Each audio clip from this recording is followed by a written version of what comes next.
2009, Franck Riester, député UMP, rapporteur de la loi adoptée à l'Assemblée nationale, avertissait en ces termes les internautes pirates. Une des conséquences, c'est que à partir du moment où la sanction sera plus dissuasive, on imagine que le côté pédagogique, préventif de la loi va être plus efficace et que les internautes vont comprendre que pour financer la création dans notre pays, il faut télécharger légalement et que s'ils continuent à télécharger illégalement après plusieurs avertissements, ils se mettent en danger d'avoir éventuellement une sanction judiciaire. Un an plus tard, bilan et perspective par Maud Guillaumin, Raphaël Boussa et Fred Sarragozzi.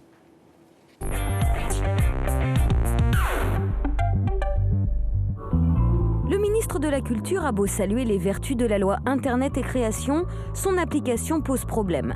L'envoi des premiers mails d'avertissement pour les internautes téléchargeant illégalement était prévu pour juin, mais il reste des décrets d'application à publier avant que ces envois ne soient possibles. Car l'internaute devra sécuriser son ordinateur et installer un logiciel pour prouver qu'il n'a pas pu pirater, une mesure compliquée selon ses détracteurs et qui serait dépassée aujourd'hui. Adopi était dépassé avant même que ça commence, puisqu'ils avaient choisi de cibler uniquement les échanges pair à pair, à un moment où il y avait déjà une vingtaine de façons d'échanger des contenus. Alors une des façons les plus simples, c'est l'échange de clés USB. Quand on échange avec les tailles des clés USB aujourd'hui, on n'échange pas seulement un morceau, comme sur les réseaux pair à pair, on échange des collections. Et les moyens de s'approprier des œuvres illégalement sur Internet sont multiples pour les inconditionnels du web.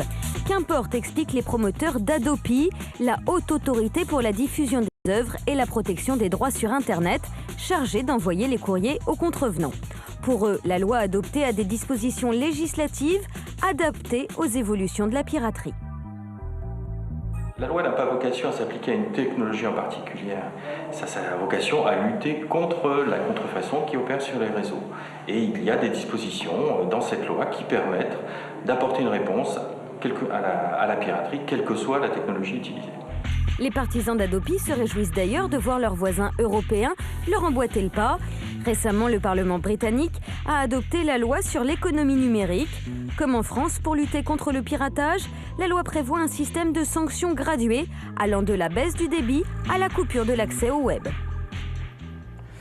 Des décrets d'application pas toujours publiés, de nouveaux problèmes en perspective pour Adopi, Maud.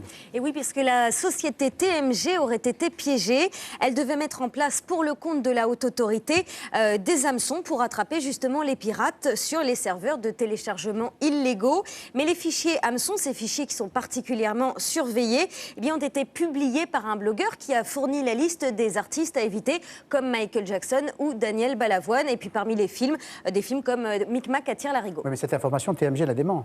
Oui, alors en effet, la société estime que cela ne correspond à rien. Mais cette affaire intervient tout de même après la publication par l'Université de Rennes d'une étude publiée en mars qui dit que les internautes ont modifié leur style de piratage et cela avant même l'entrée en vigueur du dispositif de riposte graduée. D'ailleurs, pour Philippe Aigrin de la Quadrature du Net également, eh bien, cela prouve que l'industrie phonographique doit se moderniser au lieu de courir après les fraudeurs. Écoutez-le. L'industrie phonographique n'a pas inventé un nouveau modèle adapté à la situation des œuvres sans support. Alors, face à face, déjà cité Franck Riester, bonsoir. Bonsoir. Et Jérémy Zimmermann, bonsoir. Alors, est-ce qu'on peut faire un premier bilan, vous qui avez été rapporteur de la loi?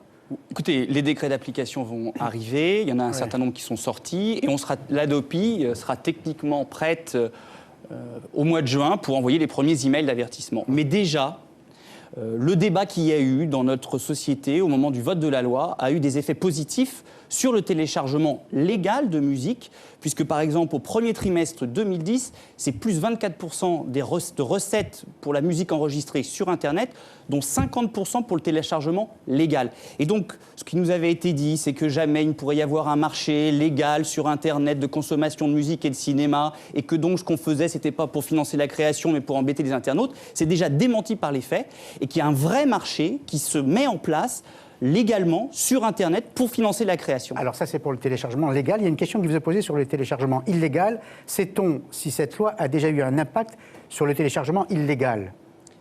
Oui, d'une certaine façon. Est-ce qu'il a baissé? Vous savez, cette loi, c'était pour dire aux Français, on a bien compris qu'aujourd'hui, on consommait de plus en plus les biens culturels sur Internet et qu'on leur disait simplement, allez sur des sites légaux pour financer la création. Et on voit bien que le message a déjà commencé à être entendu. Et avec la montée en puissance de la loi, avec l'envoi des premiers emails, qui sont des emails pédagogiques, avant même l'éventuelle suspension de l'accès Internet, puisque c'est la sanction ultime, nous sommes convaincus qu'il y a le marché Internet de téléchargement légal de musique et de cinéma va exploser et va donc financer la création qu'on a si besoin. C'est une clé essentielle pour conserver dans notre pays notre exception culturelle. Alors vous dites « nous sommes convaincus ». Est-ce que vous acceptez ce « nous » ? Je ne partage pas tout à fait l'analyse du rapporteur Riester. Je suis content de savoir qu'il est satisfait des résultats de l'Hadopi avant même qu'elle soit mise en œuvre. Bon, pour nous, elle est impossible à mettre en œuvre. Les derniers décrets d'application sont absolument impossibles à écrire parce qu'ils ne correspondent à aucune réalité technique. Quand il s'agit de sécurisation de l'accès contre le partage d'œuvres sur Internet, comment sécurise-t-on un accès contre le partage d'œuvres ? Personne n'a été capable de le dire.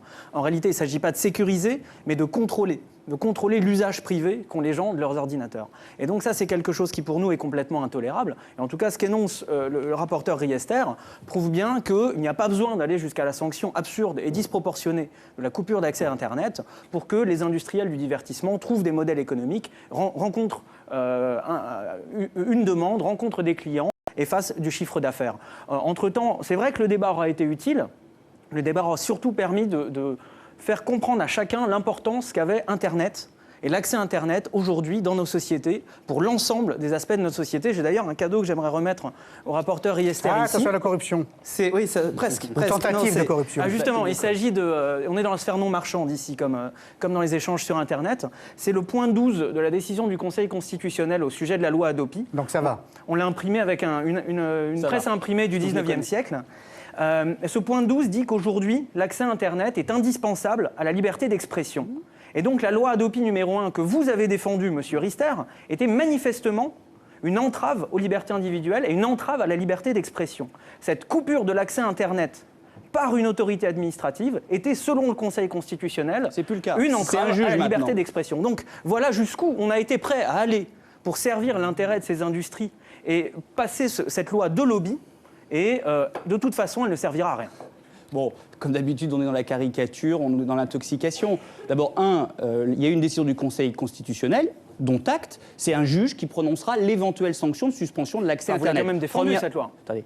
Première chose. Deuxièmement, arrêtons de dire les industries, les majors. Derrière, il y a des femmes et des hommes qui travaillent dans notre pays pour créer la musique, pour créer du cinéma, pour créer des livres. Et nous avons besoin, collectivement, de protéger cette propriété intellectuelle et leur droit à toucher une rémunération liées à leur travail. Je crois qu'on peut collectivement se dire que si on veut continuer dans notre pays, avoir une exception culturelle, avoir des femmes et des hommes qui travaillent dans ces filières, il faut les protéger.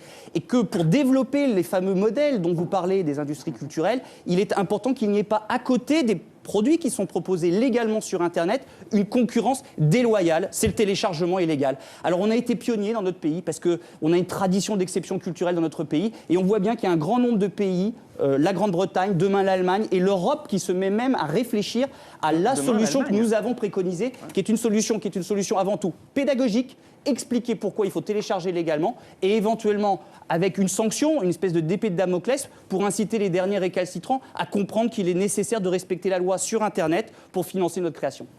Alors, là encore, on n'a pas les mêmes sources d'informations, monsieur Riester. Je n'ai pas entendu parler d'un tel projet de loi en Allemagne. Mais personne ne s'oppose à ce que les artistes et les auteurs soient rémunérés pour le fruit de leur travail. Maintenant, le discours que vous tenez est exactement celui des lobbies et des industries du divertissement qui part du principe que le partage d'œuvres sur Internet entre individus nuit à la création, que le partage d'œuvres sur Internet cause systématiquement des ventes perdues. Eh bien, ceci est faux. Ça a été prouvé par des études du gouvernement néerlandais, du gouvernement canadien. Et deuxième cadeau que j'ai pour vous, monsieur Riester, j'ai de la chance. Une étude de la Cour des comptes américaine qui démontre que les seuls chiffres, tous les chiffres que vous avez balancés en hémicycle, les seuls chiffres qui proviennent des industries sont complètement bidonnés et qu'il n'y a pas moyen de sérieusement prouver un impact négatif du partage d'œuvres entre individus sur le marché du disque et sur le marché du film. Alors maintenant qu'il y a des études qui prouvent le contraire, qui prouvent que les gens qui partagent le plus d'œuvres sur Internet sont aussi ceux qui achètent le plus, que sont ceux qui vont dans le plus de concerts, le plus d'entrées en salle, qui achètent le plus de produits dérivés, il est grand temps de changer de cap. Il est grand temps d'oublier l'erreur de l'Adopi et de prendre en compte l'accès à Internet et le formidable potentiel pour la participation à la vie culturelle, à la vie démocratique qu'il offre pour nos concitoyens. C'est intéressant, pardon. Et d'accompagner cette révolution plutôt que de tenter de combattre vainement des usages qui sont répandus. Tout le monde ici, tout le monde partage des œuvres sur Internet. C'est intéressant tout le monde le fait. Le choix des mots. Tout le monde vous dites téléchargement illégal et vous dites partage d'œuvres. Bien sûr, il s'agit de partage. Sur les mots, il y a... Bien sûr. Mais attendez, d'abord, il existe dans notre... La culture, ça se partage. Il existe dans notre droit la possibilité de copier à titre gratuit un certain nombre d'œuvres. Ça s'appelle l'exception pour copie privée. Vous pouvez, à votre frère, à votre sœur, à quelques amis, copier des disques ou des films que vous avez. Mais ça existe Internet, dans le droit. Mais de là à le mettre à disposition à des milliers de personnes, sans qu'en contrepartie il y ait un prix, et donc sans qu'en contrepartie il y ait une rémunération pour celles et ceux qui contribuent à créer la musique et les films, on pense que là, c'est un vrai problème. Messieurs, il y a la discussion philosophique et politique, et puis il y a aussi des questions très concrètes. Oui.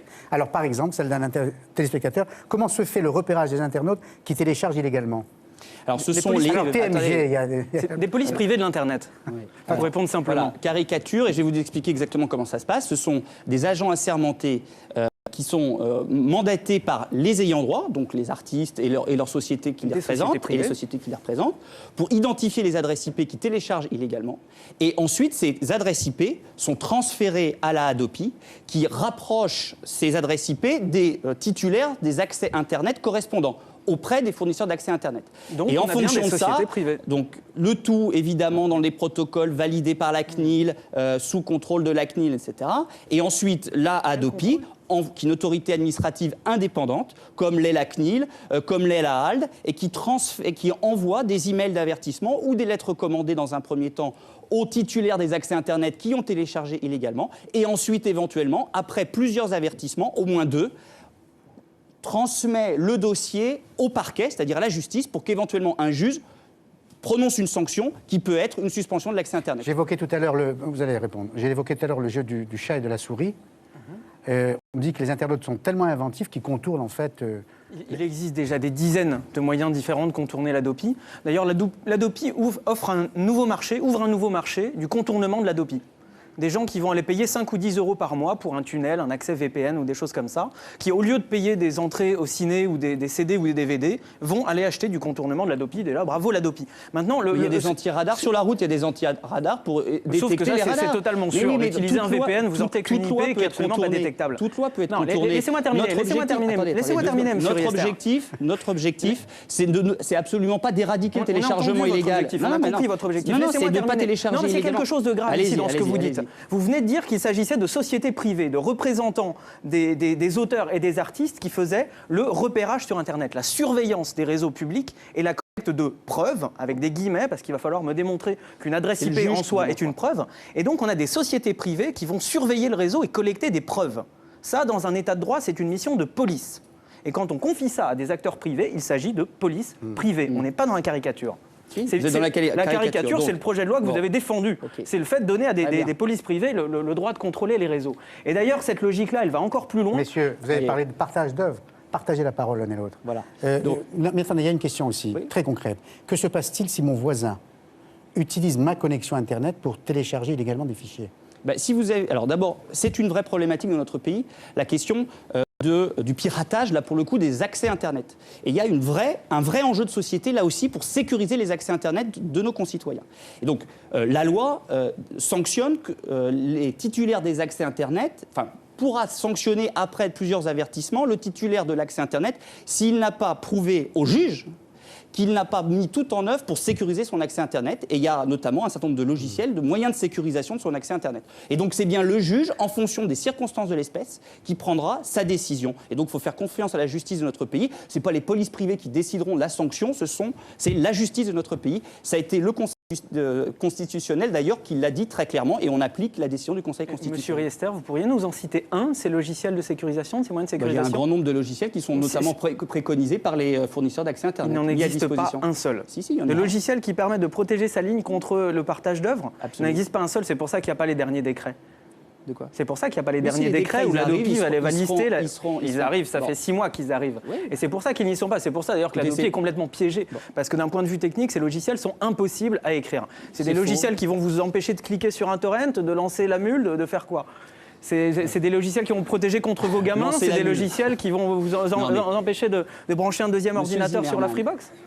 Monsieur Zimmermann, on n'a jamais dit qu'on allait éradiquer le téléchargement illégal, parce que toute loi peut être contournée et il y aura toujours des petits malins pour le faire. Il y aura toujours des petits malins pour le faire. Ce qui compte, c'est que massivement nos concitoyens utilisent des moyens légaux pour télécharger et consommer des biens culturels sur Internet. C'est ça, ce qui permet de financer la création de notre pays. C'est aussi simple que ça. Et on voit bien que le débat qu'il y a eu depuis des mois sur ce sujet-là a déjà contribué à modifier les mœurs et à modifier les habitudes de nos concitoyens. Et donc ça va compter. Oui. Écoutez, ce qui compte, c'est évidemment de rémunérer les artistes et les créateurs, mais ce qui compte, c'est d'arrêter de faire peur avec Internet. C'est vous qui faites et d'arrêter cette politique.